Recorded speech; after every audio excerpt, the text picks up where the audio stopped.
Om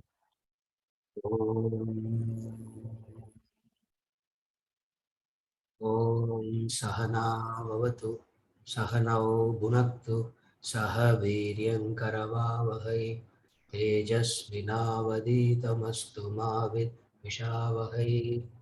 Om Shanti Shanti.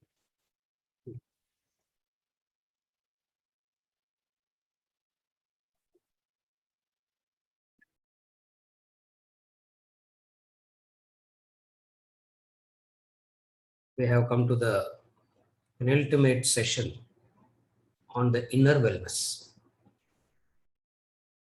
the ninth session today, and we have one more with which we conclude. To summarize what we have been discussing till now is human alone has this choice of action, and to execute the choice, to make proper use of this faculty of choice, you need an intellect. If intellect is not there, you will be making the wrong choices. For you don't have a choice not to make a choice. You keep choosing all the time. And when you are making a choice all the time, when you are choosing all the time, might as well know what to might as well know what to choose, what not to choose. Might as well understand what I should do and what I should not do. In order to do this, you need the instrument intellect. Distinct and different from this instrument intellect is another instrument, the mind. So the choices happen either through the mind or through the intellect. Mind uses the body to execute the choice. The intellect also can use the body to execute the choice.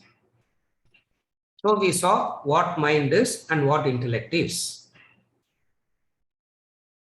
Emotions, impulses, likes and dislikes, attachment, constant movement, exaggerations. These are all the functions of the mind. And what is the function of the intellect? The function of the intellect is to think, to analyze, to question, to think, to analyze, reason, conclude.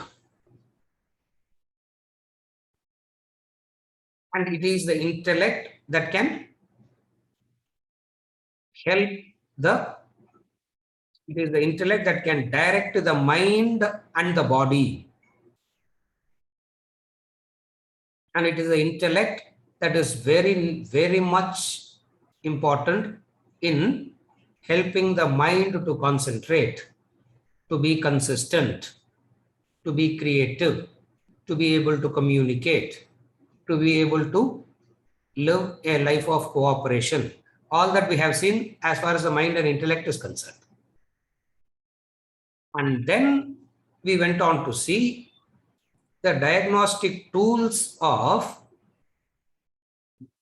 what is when the mind is strong and what is when the intellect is strong.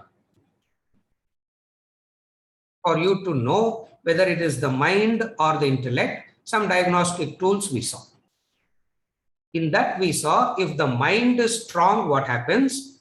If the intellect is strong, what happens? We saw the distinction. And what are the tools that we went through? You remember the chart from the insane to sane, and then the cone. I'm not showing the chart. Finally, in the last day, I'll show you all the chart in 2 minutes so that you can recollect.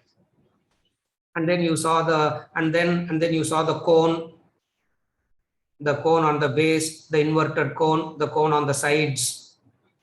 And then we spoke about the diseases and the symptoms, as in frequency of anger, jealousy, greed, arrogance, envy, hatred, frequency of it, the intensity of it, and the recovery time you take from that indicates how weak or how strong your intellect is. And then we went on to see the essentials and the non-essentials. And also we saw the importance of the intellect, as in the 4 stages of development of the intellect: age of perception, age of gazing, age of superstition, age of scientific inquiry, and the age of contemplation. And then we spoke about the quality of the intellect.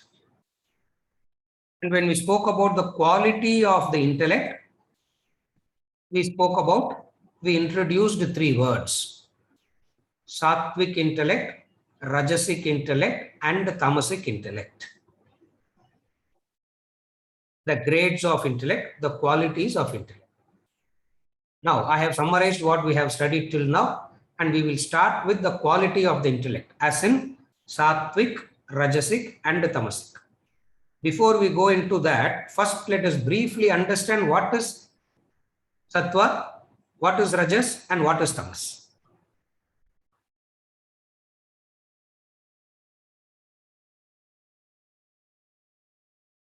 These are called the 3 gunas, the quality.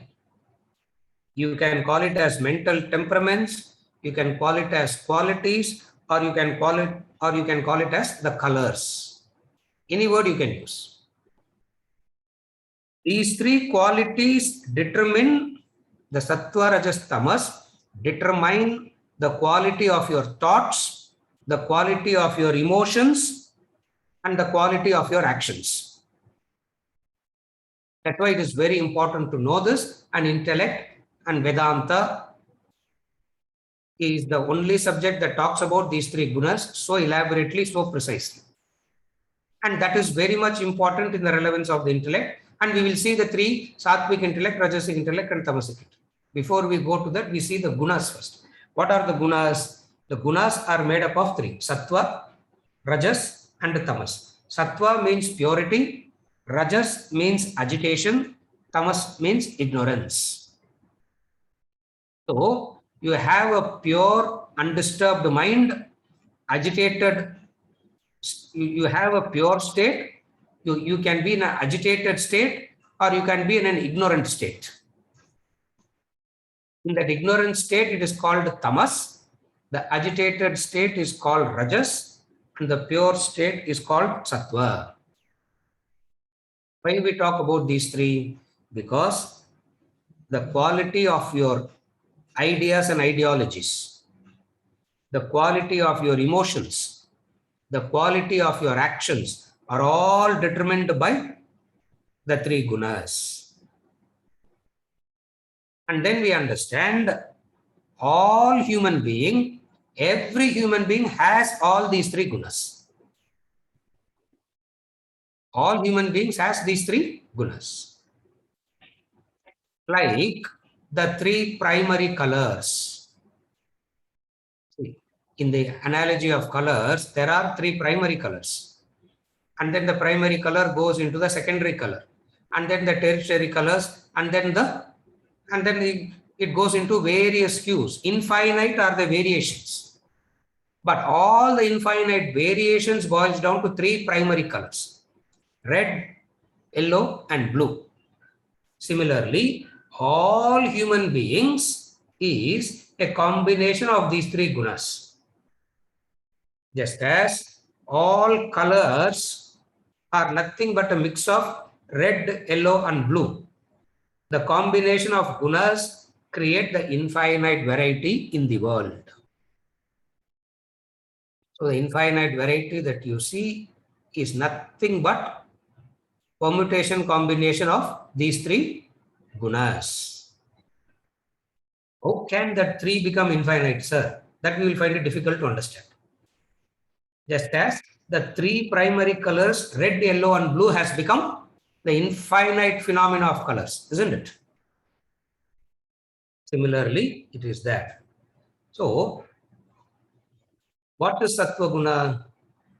When you come up with when Sattva predominates, you will come up with peak performance. When your Sattva Guna is predominant in a human being, the human being will come up with peak performance. When Rajas predominates, greed, disquiet, hankering, worry, agitations weighs you down. When Tamoguna predominates, what happens? The human being will be weighed down with delusion, heedlessness, inertia. So wherever there is heedlessness, inertia, delusion, you can understand what is predominant. The Tamoguna is predominant. Wherever you understand greed, disquiet, hankering, worry, agitations, depression, all this Rajas predominates. When Sattva predominates, you come up with your peak performance.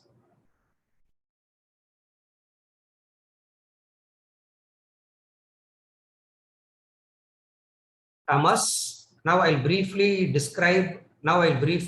elaborate the three gunas. So that when we see the definition of Sattvic, Rajasic, Tamasic intellect, we can understand this. Tamas is a state of inertia, indifference. A state where inertia is a state where you prefer to be inactive. Tamas is a state where you prefer to be in a useless action state, where you prefer to do useless action. A natural inclination to useless action is tamasic state. In this state, what happens? The best qualities get shrouded.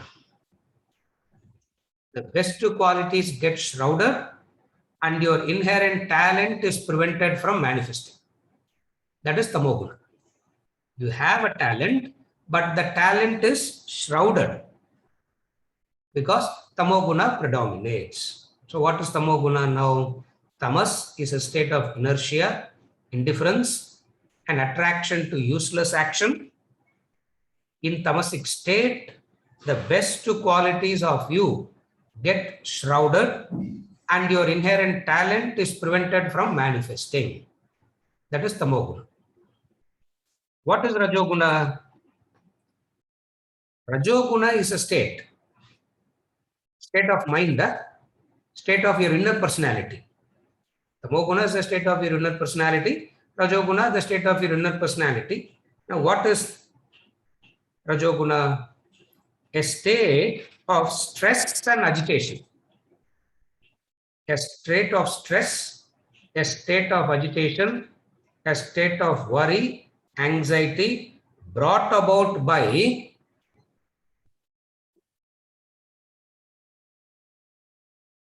the six. Remember the frequency, intensity, recovery of the six? I'm not going into the six. That you know. That six you know already. So Rajas is a state of stress and agitation brought about by the six. Krodha, Lobha, Mada, Matsarya, Bhaya, Dvesha. Anger, greed, craving, lust, fear, hatred. All this. So, the incessant desire-driven activity, this is the effect of Rajoguna. The incessant desire-driven activity and the resultant agitation of the mind result in mediocrity. Tamoguna prevents your inherent talent from manifesting. Rajoguna makes you mediocre. And what is Sattva Guna? Sattva Guna is a tranquil state where one functions at one's best. This is the state. In every field of activity, that person is performing at peak levels. Nowadays, what they call as being in the zone. They say, no, I am in the zone, meaning peak performance, the best performance. That state is called Sattva Guna. And that Sattva Guna is directly connected to the strength of your intellect. So, the human effort, the human endeavor is to become Sattvic.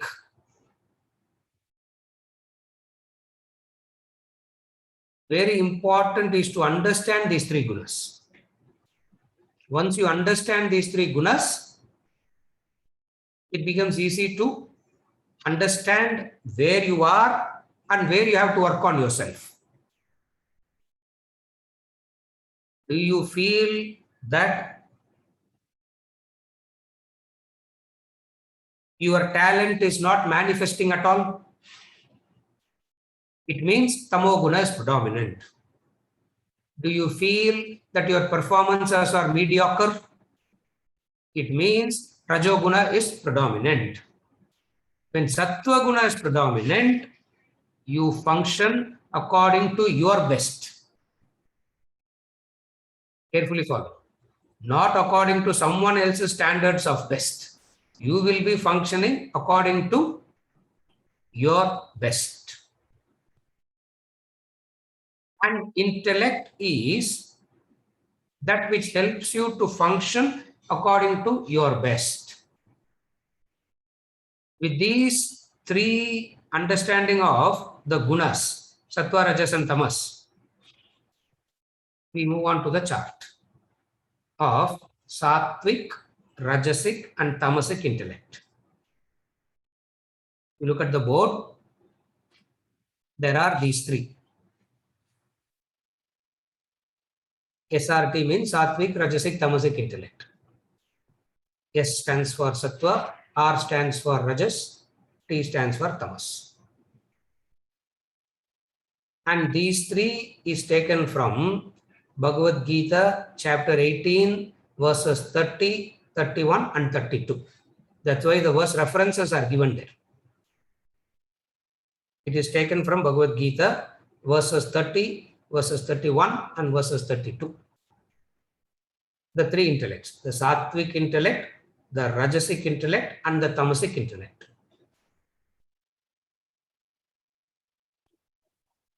Krishna in the Bhagavad Gita goes from the best to the worst. Here we are going from the worst to the best. That's the only difference. In Bhagavad Gita, the order that he follows is he goes from the best to the worst. Here we start from the worst and come to the best.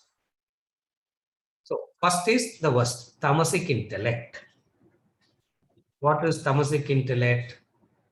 Tamasic intellect is seeing the part as a whole. Tamasic intellect is I am right always and you are wrong, obviously, always.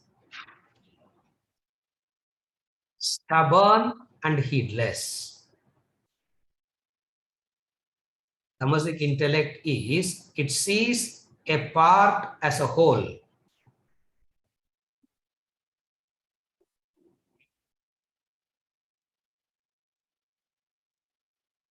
You see a negative quality in a person, and if you have a Tamasic intellect, you will attribute that negative quality as that person completely. But the negative quality is only a part in that human being. So you see the part as a whole. That is tamasic intellect. Because of seeing part as a whole, you see distinctions and differences. The second aspect of tamasic intellect is, I am right, you are wrong. Most of, if not all arguments, most of the arguments that people go through is because of this. Whenever you go into a conversation, the platform for conversation is set very clearly. What is it? I am right, you are wrong. Now let us talk. After that, what can you talk? There is no conversation because it starts with the notion. What is the notion? I am right, you are wrong. What in the modern day thing they call as a tamasic intellect cannot be open. They say be open-minded. Be open-minded. You can't have an open mind. You can have an open intellect only. Even though they use the word mind because they don't know the intellect. They don't know that they, so if for practical purposes, you should say have an open intellect. A closed mind and an open intellect is what you should be. A closed mind and open intellect is what you should say.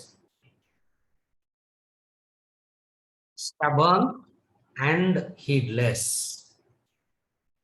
That is the tamasic intellect. Heedless means irresponsible. Irresponsible to one's own health, irresponsible to one's own wealth, irresponsible to one's own environment, all comes under the category of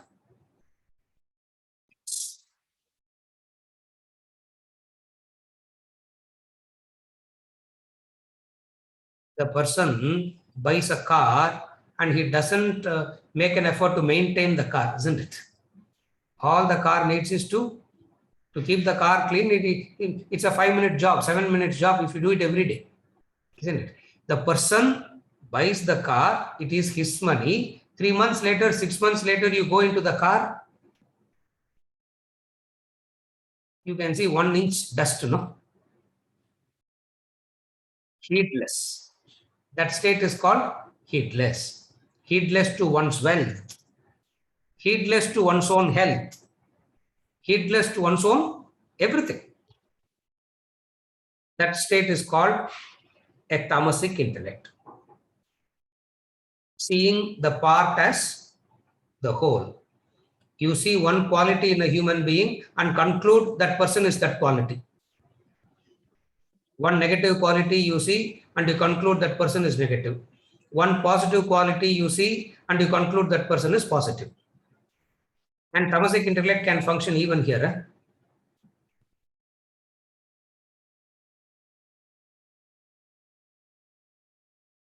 You meet me for 1 hour once a week, isn't it? In that 1 hour, I am putting up a best front. The best front of me is what you see in this 1 hour. Based on this, you come to a conclusion. That is called tamasic intellect. I'm not saying I have another side. I'm not saying that. I'm not saying I'm putting up a best front here and then after this I go and become a terrorist. I'm not saying that. I'm saying how tamasic intellect can function in any sphere of life. You see one and take that to be the whole. That is called taking part as the whole. And when you take part as the whole, your knowledge is very limited. And you operate on the limited knowledge. And when you operate on limited knowledge, you are bound to make mistakes. That is tamasic intellect. What is rajasic intellect now? Bhagavad Gita, chapter 18, verse number 31. What is rajasic intellect? Confused, incomplete knowledge. Fear, anger, anxiety, mood swings, depression, confusion, delusion, all belongs to rajasic intellect. All is because of the Rajasic intellect. Tamasic intellect is very clear in understanding the wrong as right and right as wrong. Again, I repeat. Tamasic intellect understands the wrong as right, the right as wrong. Sattvic intellect understands the right as right and wrong as wrong. What is Rajasic intellect? Confusion. Not knowing what is right, what is wrong. What looks right at some point of time looks wrong at another point of time. What is wrong at one point of time looks right at another point of time. So this confusion is Rajas. Again, I repeat. A tamasic intellect understands wrong as right and right as wrong. All the negative qualities will be seen as virtues and all the virtues will be seen as fault. That is tamasic intellect. All the negative qualities will be seen as virtues and all the virtues will be seen as weaknesses. What is this intellect called? Tamasic intellect. What is Rajasic intellect? Confused intellect. What is the confusion? Confusion between what is right and what is wrong. That confusion. What appears as right in the morning appears as wrong in the evening. What appears as wrong in the evening appears as right at another point. So there is this confusion, not knowing. Because of the confusion, you will be very indecisive. Because of confusion, you will be indecisive. Because of this indecisiveness, you will be very mediocre. Because we saw already, Rajas makes you a mediocre person. Tamas shrouds your capacity. Rajas makes you mediocre. What is the mediocrity? Because of the confusion. Sattvic intellect. In Vedanta, a powerful intellect means a sattvic intellect. Powerful intellect means a sattvic intellect. And what is sattvic intellect? It knows what to fear, what not to fear. First thing of sattvic intellect is it knows what to fear, what not to fear. What you should fear in life, connected to the essentials and the non-essentials now. Connected to the essentials and the non-essentials. You fear indiscipline. You are fearless in practicing discipline. Opposite of that is discipline is feared and indiscipline is very happy, no? Very joyful, no? Very pleasant, isn't it?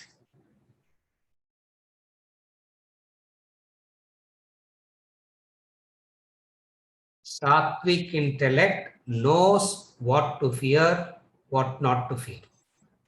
It's very important to know what to fear, what not to fear. Because it is this that keeps you in a proper framework of mind. What to fear, what not to fear. People generally fear discipline. They are fearless when it comes to indiscipline. Sattvic intellect is exactly the opposite. It will fear indiscipline.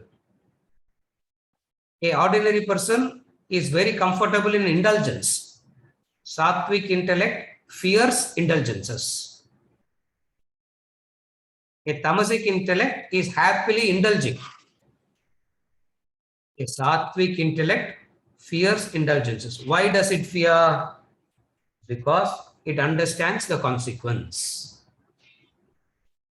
When you understand the consequence, you fear doing it, correct? You should know the consequence. In every choice that you make, I'm just recollecting, we discussed it. Every choice that you make comes to you as a package. Every choice that you make has a consequence. Every choice that you make comes to you as a package. And every choice that you make has its own consequence. So what is Sattvic intellect? What is complete knowledge? The complete knowledge of what the package is and what the consequences are. Knowing what the package is and knowing what the consequences are, you make the choice, then you are functioning with Sattvic intellect. Invariably, what people do, they don't realize that there is this thing called a package. They don't realize that there is this thing called consequence. Consequence alone we'll see later, sir. First indulge. Consequences we'll see later. And when the consequence comes, you will not know how to handle it because the consequences results in fear, anger, anxiety, mood swing, depression, etc. Every choice that you make comes to you as a package consequence. Meaning, the person that you choose to marry comes to you as a package. Your children comes to you as a package. Package means what? Package means something in it you will like, something in it you will not like. Something in it you will appreciate, something in it you cannot appreciate, you will not appreciate. But nevertheless, all choices comes to you as a package. So Sattvic intellect understands the package. Because it has understood the package, there is no anxiety, there is no depression, there is no confusion, there is no agitation. Where you don't understand the package, and when you are exposed to the package, you say, oh, this is not what I asked for. People say that, no. You order something, it comes, you open it, you see it, and then you say, oh my God, this is not what I ordered for. You can never take, you cannot take that stance. Why you cannot take that stance? Because every choice that you make, Sattvic intellect understands that it is a package. It comes to you as a package. Second important thing is it has a consequence. That is what is meant by Sattvic intellect has a complete knowledge. That is what is meant when we say Sattvic intellect has complete knowledge. The knowledge of the package and the knowledge of the consequence.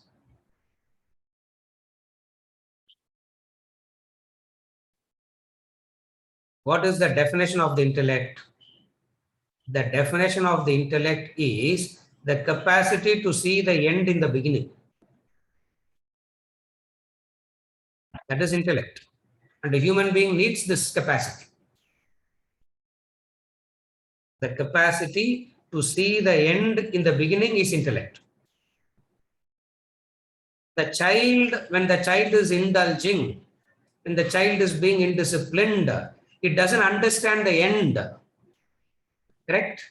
It is indisciplined. It is indulgent. Why? Because it is not able to see the end of indulgence. It is not able to see the end means the consequence. So intellect is that penetrating capacity. Intellect is that penetrating capacity. What is that penetrating capacity? To see the end in the beginning. And that is called Sattvic intellect. You're able to follow now. That is called Sattvic intellect. And that Sattvic intellect brings about a peak performance. Whatever your abilities are, whatever your capacity is, you will be able to perform actions at your peak level. If not, people always complain, I have the capacity, sir, but I am not able to execute it fully. I have the capacity, but I am not able to execute it fully. Why? Because some agitations is disturbing because of the Rajasic intellect. Sattvic intellect doesn't have these agitations at all. Why it doesn't have these agitations? Because it is able to see the end in the beginning. Simple example. When the child is sitting and watching television the whole day, the parent is able to see the end, no? And the child is wasting the time, the parent is able to see the end. And they tell the child, don't do this. And the child understands it as encroaching in my freedom, isn't it? The child says, you are encroaching in my freedom. It is not encroaching in your freedom. It is saying that you do not understand the end in the beginning.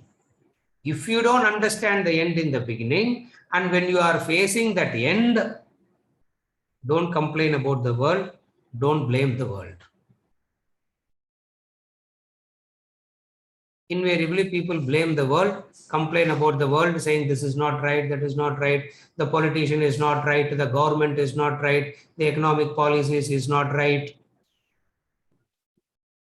stars are not right, horoscope is not right, Vastu is also not right. That is Tamasic intellect. All are wrong, I am right. My horoscope is wrong, my stars are wrong, my parenting is wrong, the government is wrong, the economic policy is wrong, everything is wrong. Who is right? Then I am right, sir. I am right, and I am unnecessarily suffering at the hands of everything that is wrong around me. Vedanta comes and says, no, that's absolutely wrong. You may not agree with it. You may not agree with the law. You may not understand the law. You may not agree with the law, but the law doesn't change. What is the law? A human being should develop this capacity. What is the capacity? The intellect. Should develop this instrument intellect. And what does intellect mean? The capacity to see the end in the capacity to see the end in the beginning. And that comes through the study, proper study, reflection on Vedantic knowledge. Where would you get it? That's why there is a prescribed course.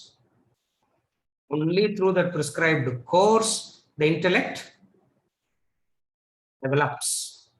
Because any development is a systematic procedure. You can't randomly do what you can do and expect to grow.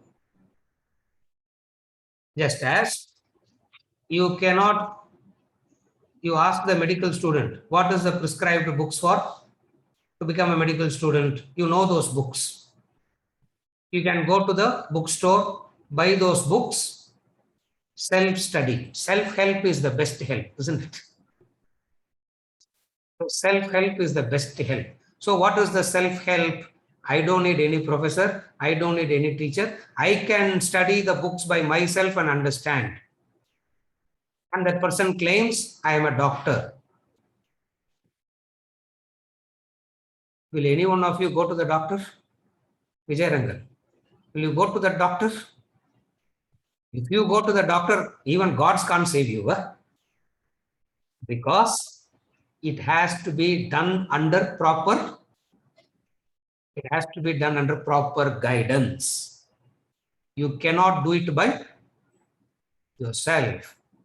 And today people believe that they can just pick one book, Higginbotham's railway station store, they can pick one book. Because not knowing what else to do in the train, they pick one book and think that they can grow. Vedanta says it doesn't work like that. Why? Because you have to go through, any growth happens through a systematic training. Systematic training under guidance is how growth happens. Even when you go to the gym to exercise, you need the trainer there to guide you, isn't it? Weights are there. You can't just lift it by yourself. You will lift it. Third day, your muscle will become so sore that for the next 6 months, you can't lift even the glass of water, isn't it? Why? Because you got to go through a systematic procedure under guidance. That is why the 3-year course is recommended for the development of the intellect.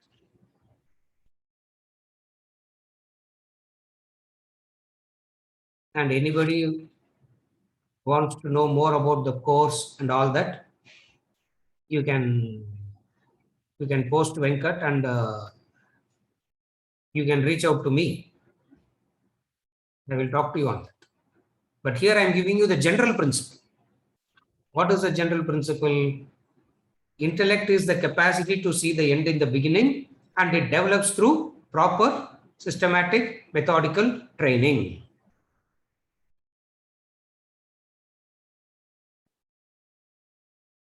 From tamasic intellect to rajasic intellect, the aim is to develop into a sattvic intellect.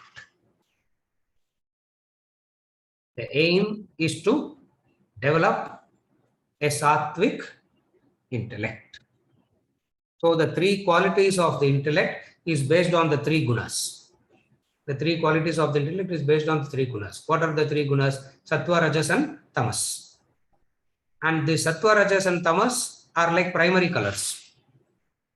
The infinite variety of colors, just as the infinite variety of colors, the heterogeneous variety of colors come from the 3 primary colors called yellow, blue and red. These are the 3 primary colors. Similarly, the 3 qualities is called sattvic, sattva, rajas and tamas. When it comes to a human being, we call a human being predominantly in sattva, we call it a sattvic person. Predominant in rajas, that person is known as a rajasic person. Predominant in tamas, that person is known as a tamasic person. And it is determined by the intellect. So we need to know the 3 types of intellect: the tamasic intellect, the rajasic intellect, and the sattvic intellect. Tamasic intellect understands right as wrong and wrong as right, good as bad and bad as good. People claim all the bad things as their virtues, no?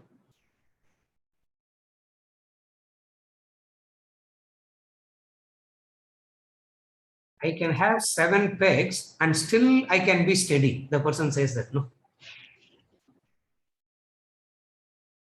He is having a pride about the negativity. That is tamas. A pride about negativity is tamas. Anybody, sir, in 10 minutes I can talk and I can cheat them. Negativity is seen as a pride. That is tamasic intellect. What is rajasic intellect? Confusion. Confusion as in what to do, what not to do. Confusion as in what is right, what is wrong. And sattvic intellect has this clarity. So another important thing to understand when it comes to the intellect, self-diagnostic tool is, where do you position your intellect? Sattvic or Rajasic or Tamasic. Predominantly, it would be a combination of, don't get depressed. Yeah, don't get depressed. It is like the doctor diagnosing. See, when the doctor is diagnosing that you have a disease, you can't get depressed that you are having a disease. You have to be thankful to the doctor. Why? What you didn't know, he's bringing it out. Number one. Number two, he's doing so much of diagnosis because he has the cure. Supposing if the doctor says, I know how to find the disease out, but I don't know the cure now, what do you do? Vedanta is not that. Vedanta doesn't work like that. It diagnoses the disease so well because it has the cure. It has the cure. What is the cure? The knowledge. The knowledge, when approached systematically, under supervision, under guidance, the Rajasic intellect, the Tamasic intellect, very soon will turn into a Sattvic. This is as far as the intellect is concerned. Now we come to the end portion of the talk. What is known as vasanas, motives, and gunas? What is the driving force behind action? What is the focus of action? What determines the quality of action? Yeah, you can see it. It's called vasanas, motives, gunas. Vasana is the driving force behind action. Motive is the focus of action. Gunas determine the quality of action. What does that mean? Vasana means it is the desire that is the driving force behind action. All actions are driven by a desire. So desire drives the action, but distinct and desire from the desire is motive and guna. Guna we saw already. Now we are going to see the two, the vasana and the motive. Because action means choice. We have seen that already. Now, vasana, technical word is vasana.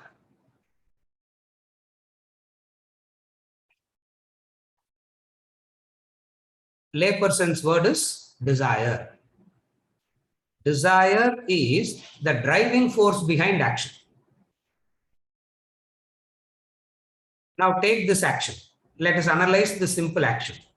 What is the simple action? The simple action of me talking. What is it that drives the desire in me to talk? What is it that drives this action of talking? The desire to talk, correct? Without the desire to talk, there cannot be an action. So, this action of 9 weeks and the 10th week is driven by a desire. What is the desire? The desire to expose to the few on what intellect is and explain the importance of intellect.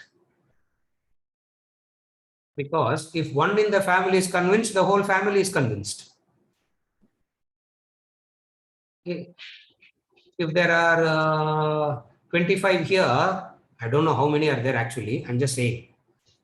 If there are 25 here, it's 25 families. And the 25 families means when they branch off into their family, it branches off like that. Are you able to follow? So, this desire to communicate the importance of intellect and also to tell you where to find it, how to go about it, is the desire that drives the action. Distinct and desire from the desire, distinct and different from desire is the motive. Motive is of three. Motive is the focus of action. Desire is the driving force behind action. Motive is the focus of action. Motive means, why am I doing it? I have a desire to speak. That is the desire. Why am I doing it is the motive. Why am I doing it? 3 reasons can drive it. One reason could be, what will I get out of it? What will I get out of it? What will I get out of it means,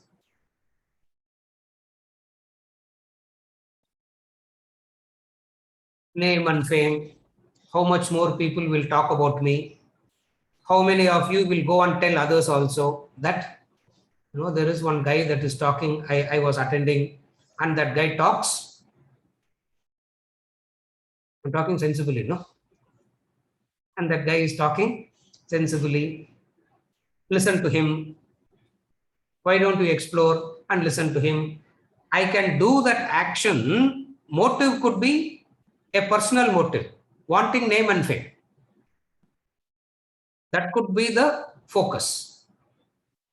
What is the focus? What will I get out of it? Some name, some fame, some popularity, some money.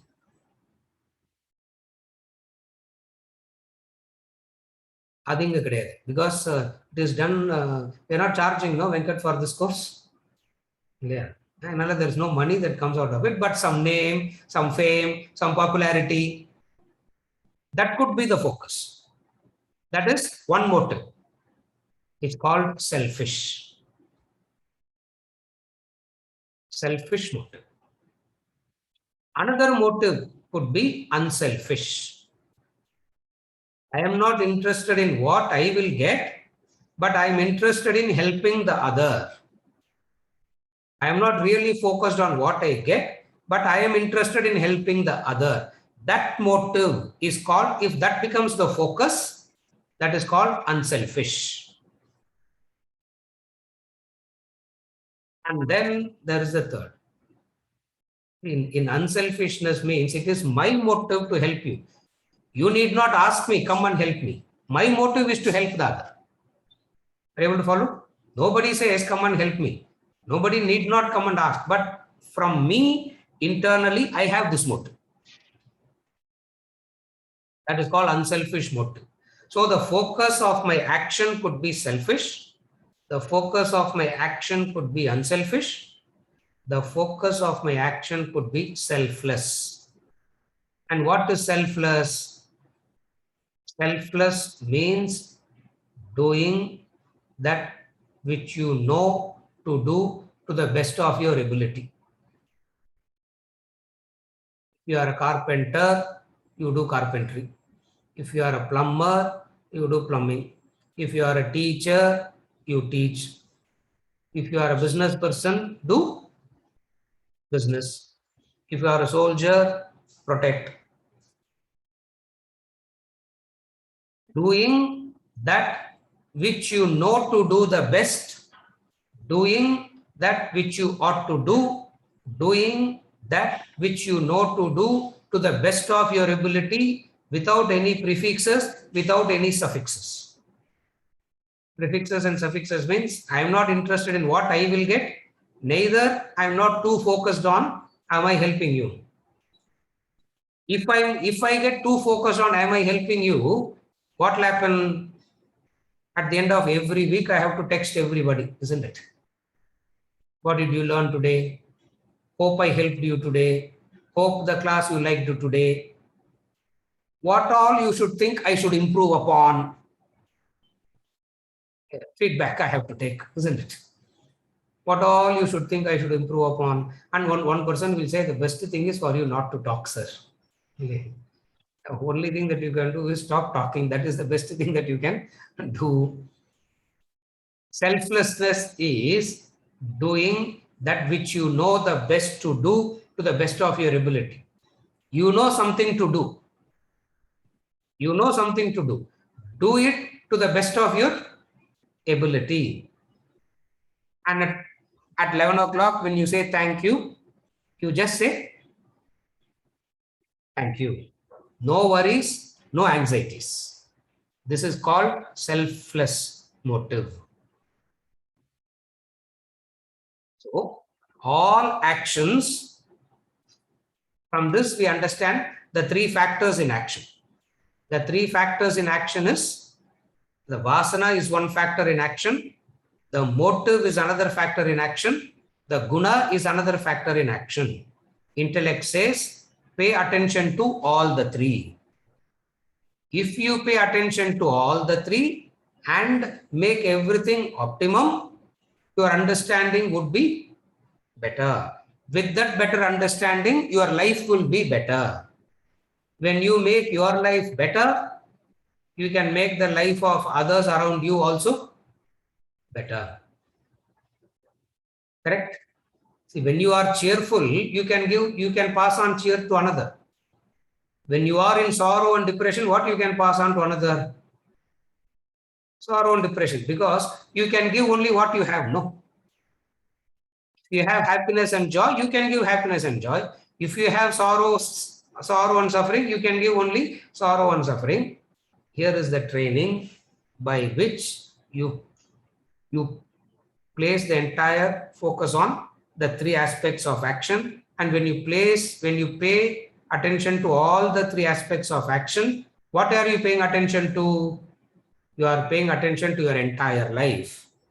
And by this attention, your life becomes better.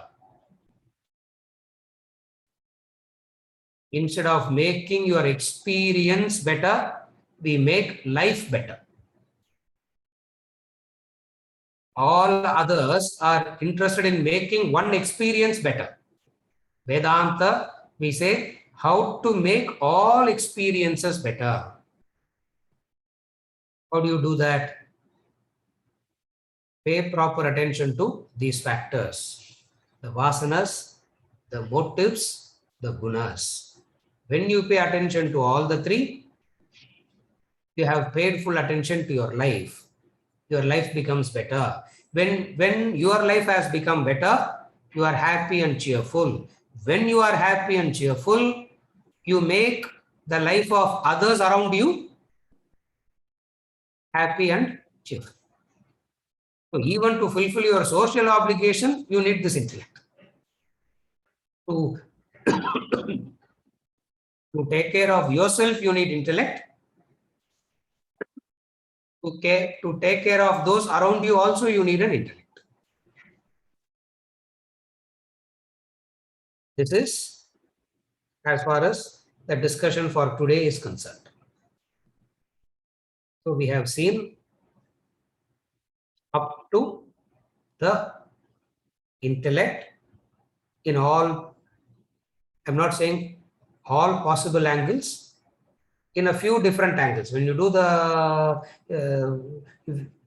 if you join the proper course and go through the proper course, you will explore it in entirety in the course, in the 3-year course. I think in the introductory, before we start the session, that video is shown, no? Next week, I think we should show the video halfway through the class, because some of them are logging in after the. So halfway through the session, keep the video ready. I will tell you when to put this, so that they know what the course is. And then at the 10th week, which is the next week, we talk about the course. Having done all the diagnosis, we are going to talk about the cure. Next session, we are going to talk about the cure and also tell you where it is available. This is the cure and this is where it is available. And then we say, like Krishna says in Bhagavad Gita, Yata ishyasi tata kuru. Do as you wish. After giving the entire knowledge in Bhagavad Gita, Krishna finally tells Arjuna, now that I have told you all that I have to tell you, Arjuna, you do as you have understood. You act according to your understanding. You can never force a person to action. You can only educate the person, and the person would act depending on one's own understanding. This is how we will be concluding the next session.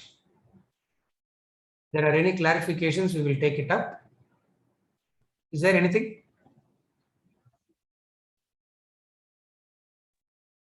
Hello, sir. It's Prashant here. Yes, Prashant. Yes.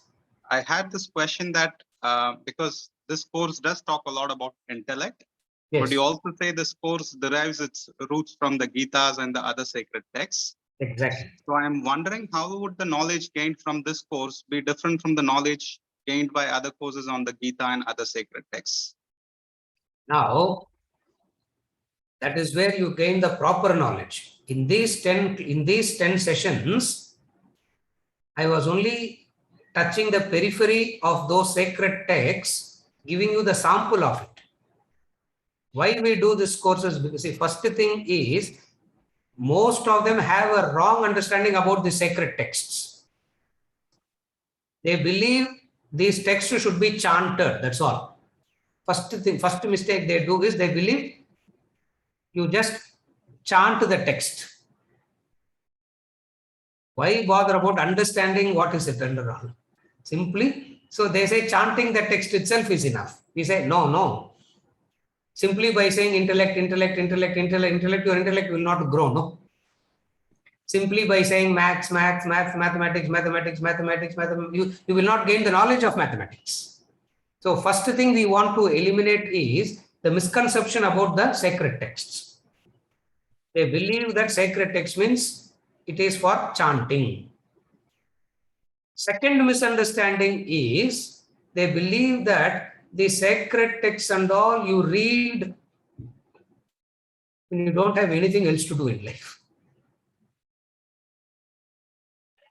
When you don't have anything else to do, you sit and read this. We want to remove that misconception also.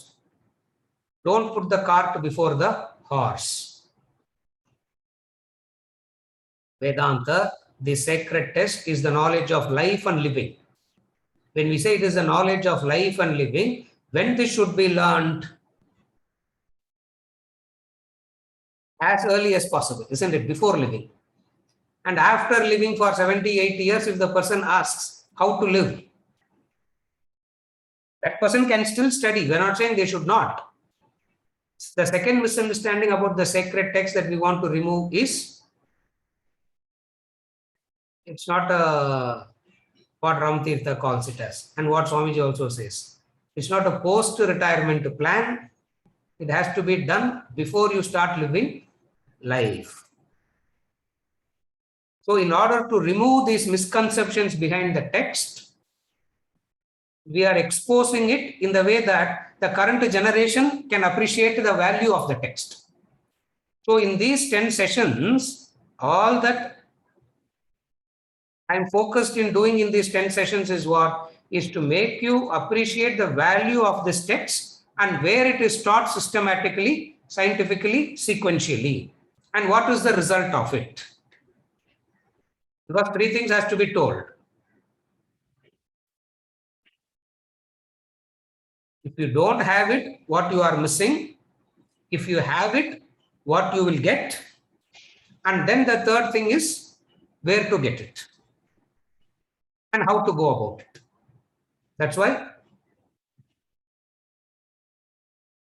those courses are the real meaningful study, and these introductory 10 sessions is nothing but a kind of intro, a kind of sample. Like last week I gave the example, no? When you go to the sweet store, before you buy the sweet, you see the sweet. By looking at the sweet, how do you know that? So you ask for a sample, isn't it? You go to the ice cream parlor, they will give you a sample, isn't it? You can taste the sample and then decide whether to go for it or not. So these 10 weeks is like that sample explaining the importance of the intellect and also explaining where it is. What is the source of it? It's the sacred text or the sources of it. and you have to study those texts incomplete, in detail. Here we are only picking up randomly here and there. I picked up a few things and I'm putting it. But this will not give you a complete understanding. But it will give you a taste of what it is, the importance and the relevance of the sacred text to life and living. Able to follow, Prashant? Yes, sir. Just to add as a question on that, sir, just for my clarification. So Yeah. this is a introductory 10-week session, but Hmm. the main course on intellect, if I understand it correctly, the knowledge will essentially be the same like the sacred text, but the way they will be presented will be very relevant to our lifestyle. Exactly. Okay. The same verses, it will be presented in the way it ought to be understood. That's how it was presented in the past. In between what happened, it was misunderstood. Misunderstood as mere chanting, or when you don't have anything else to do, you sit and do that. We are saying, no, it has to be done from the beginning. Did I help you, Prashant? Yes, sir. Thank you.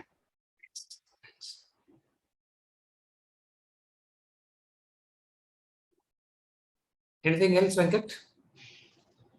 No. Okay. With this, we conclude for today, and next week will be the yeah. Yes. One more. Sir, I have a question to ask. Yes, ma'am. Yes. Sir. Yes. Sir, I just wanted to know if Ah. the food that we consume, Yes. Do they have any role to play in so far as the proportion of Rajasic, Tamasic, and Sattvic gunas that one imbibes are concerned? Yes. The food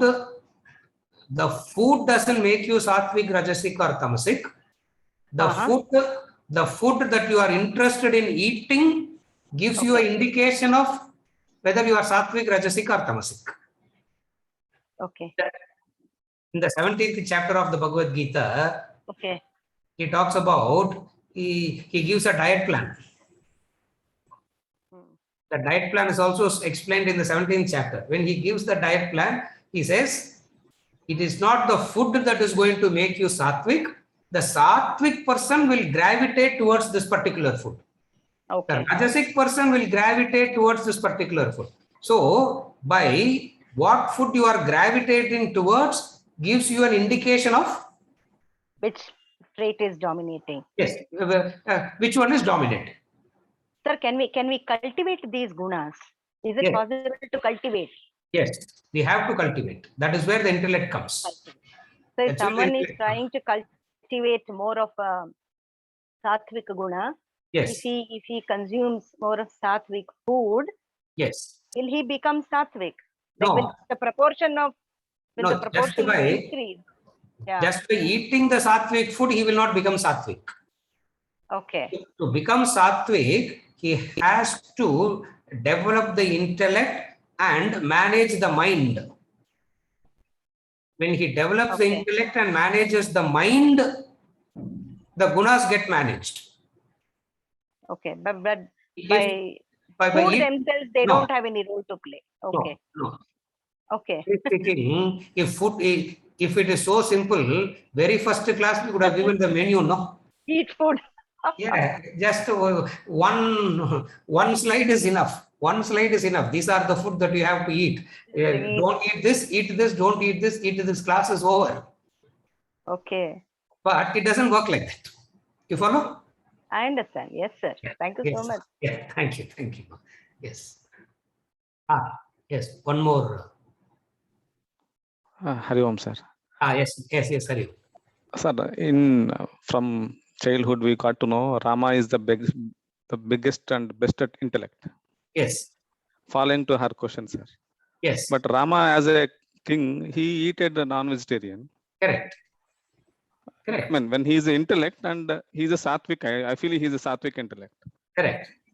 And he eats non-vegetarian, gives me an impression when Rama is eating non-vegetarian, why shouldn't I eat? Correct. I'm not telling I'm eating. No, I know, I understand. Yes, I understand. See, first thing about Rama. Rama is called Udarana Purusha. An example that you can aspire for. Rama is called Udarana Purusha. Since you have brought in Rama, I am talking about it. Rama is called an Udarana Purusha. Udarana Purusha means a person, an example. And when an example is set, that example will be set in very high standards.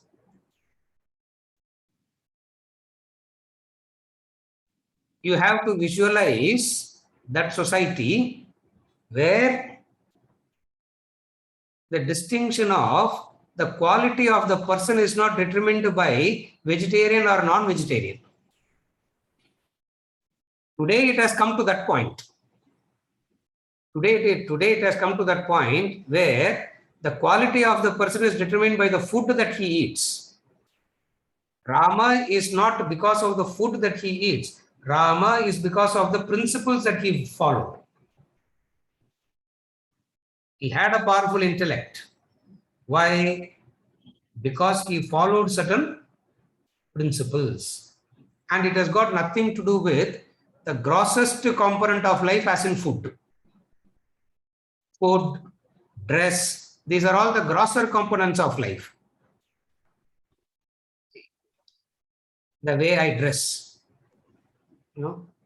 looking, the white kurta, the white thing, the puttu, all put together.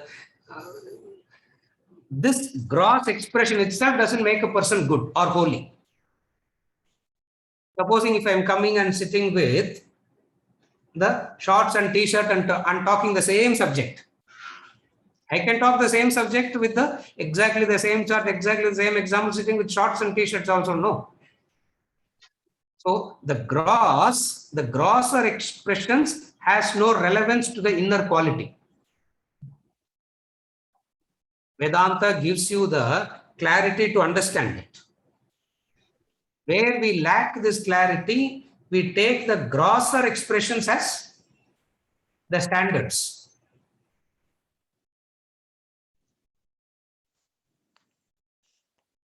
Rama, Lord Rama himself has changed so many times. In Valmiki Ramayana, Rama eats meat. In Tulsidas Ramayana, Rama doesn't eat meat. You know that?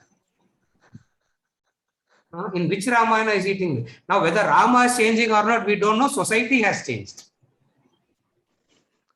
Are you able to follow? We don't know whether Rama ate meat or not. I really don't know whether did Rama eat meat. I really don't know whether he ate meat or he didn't eat meat. I don't know. But one thing I know for sure is society is changing. When in Valmiki Ramayana, when Guha gives meat, Rama eats it. In Valmiki Ramayana. And then came another important Ramayana called Kamba Ramayana in Tamil, about 1100 years back. 1200 years back it came. In that, when Guha gives meat, Rama touches it, but he doesn't eat it. So, virtue of a person is touching is allowed. Touching is allowed. Tulsidas wrote the Ramayana 400 years back. Tulsi Ramayana. And in Tulsi Ramayana, Guha brings the meat covered in a cloth. Rama looks at it and it turns into a fruit salad. Now, there are 3 Ramas now. Which Rama are we going to take? Are you able to follow?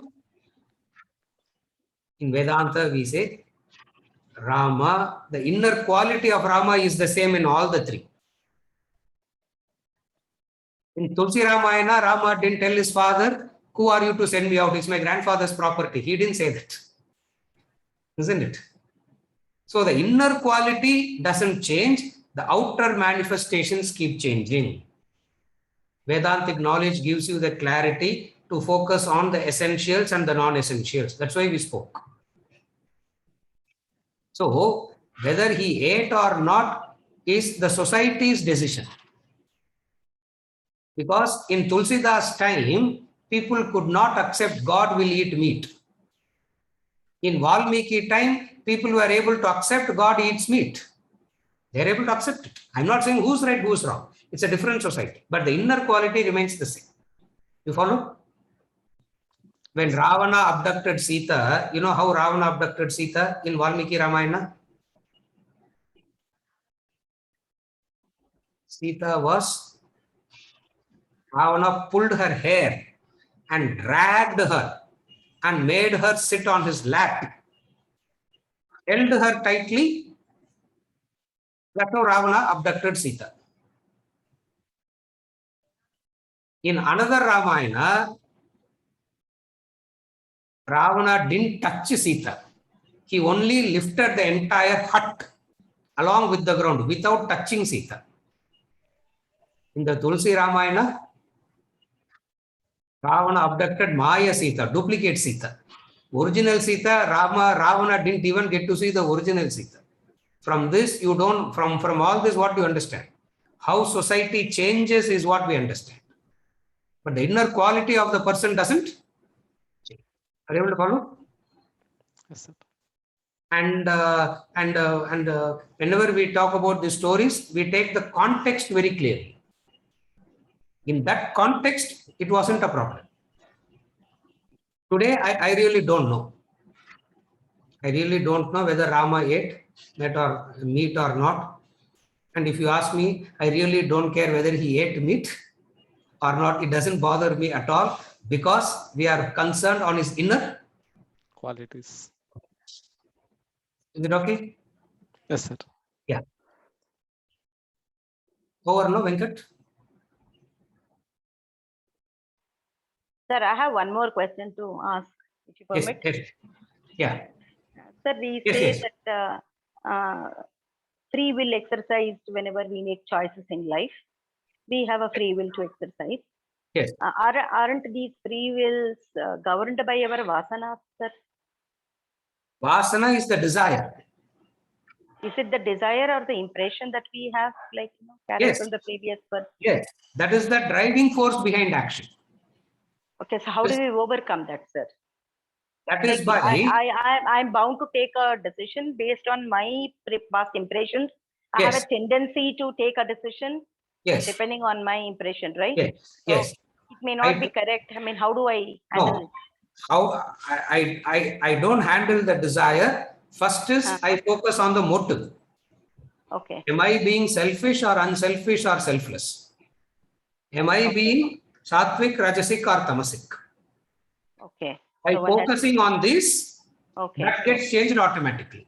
okay, Rather than trying to change the desire directly, because it is almost an impossible exercise to change the desire directly. okay, But what is the best way it can be done? I have a desire to talk. Accepted that I have a desire to talk. Now I can ask myself what? Desire to talk per se is neither good or bad. Motive. What is the focus of action? What is the focus of talking? That brings about the difference. So what I can focus upon, desire is the driving force behind action. I can focus on the motive and I can focus on the gunas. By focusing on the motive and the gunas, by default, vasanas, impressions change. By taking this, by attending to this, that changes. okay. So one has to carefully think Yes. about it and then. Yes, I have to focus on now how it changes. In 120 verses, he explains this in Bhagavad Gita, chapter 3, chapter 4, chapter 5, chapter 6. How by focusing on the motive and the gunas, you can change your vasanas. Is explained as the principle of karma yoga in 4 chapters, 120 verses. And I will not blame you because 120 verses will take a few months for us to understand. Here, I'm only giving you the answer. The explanation I'm not giving. How it works by attending to these two, that changes. Is it okay, ma? Yes, sir. Thank you. Yeah. With this, we conclude for today and we meet next session.